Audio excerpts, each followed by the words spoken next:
Hello, আসসালামু আলাইকুম প্রিয় ভিউয়ার্স। এই হচ্ছে আজকে রঙের ভিতরে রং করতেছে আর কি, বুঝছেন। এই হচ্ছে সিলিং রং করাইতেছে, যেদিকে সিলিং রং করা হয়েছে আর কি অলরেডি। আর এবং কি হচ্ছে নিচ দেওয়া হচ্ছে রং টং দিয়ে একবারে এরকম কমপ্লিট দিয়ে হইতেছে, ঠিক আছে। এই হচ্ছে যে দুই মিস্ত্রি হচ্ছে রং দিতেছে এখানে, আর এইদিকে মানে সিলিং তাদের দিয়ে হচ্ছে সিলিং দিয়ে দিতেছে আর কি, বুঝছেন। আর আমি হচ্ছে নিচ দিয়ে হচ্ছে যে ওয়াল ফিনিশিং দিতেছি আর কি, ওয়ালে রং দিতেছি। আর এদের দুজনকে দিচ্ছি হচ্ছে এখানে রং দিতে, দেখেন যে কেমনভাবে কাজ করতেছে, একদম সুন্দরভাবে নিখুঁত ফিনিশিং, ঠিক আছে।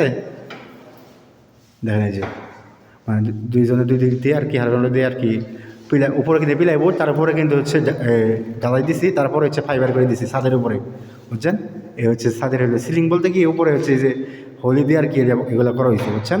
হোলি দিয়ে করার পরে উপরে ঢালাই দেওয়ার পর তারপর ফাইবার করছি, মানে ফাইবার করে পরে হচ্ছে উপরে রং দিয়ে দিছি। আর নিচে হচ্ছে এখানে রং দিছি, আর এদিকে হচ্ছে ফিনিশিং দিয়ে কত সুন্দর দেখা যাইতেছে। ধন্যবাদ সবাইকে। যদি ভিডিওটা ভালো লাগে অবশ্যই লাইক কমেন্ট শেয়ার করবেন। আল্লাহ হাফেজ।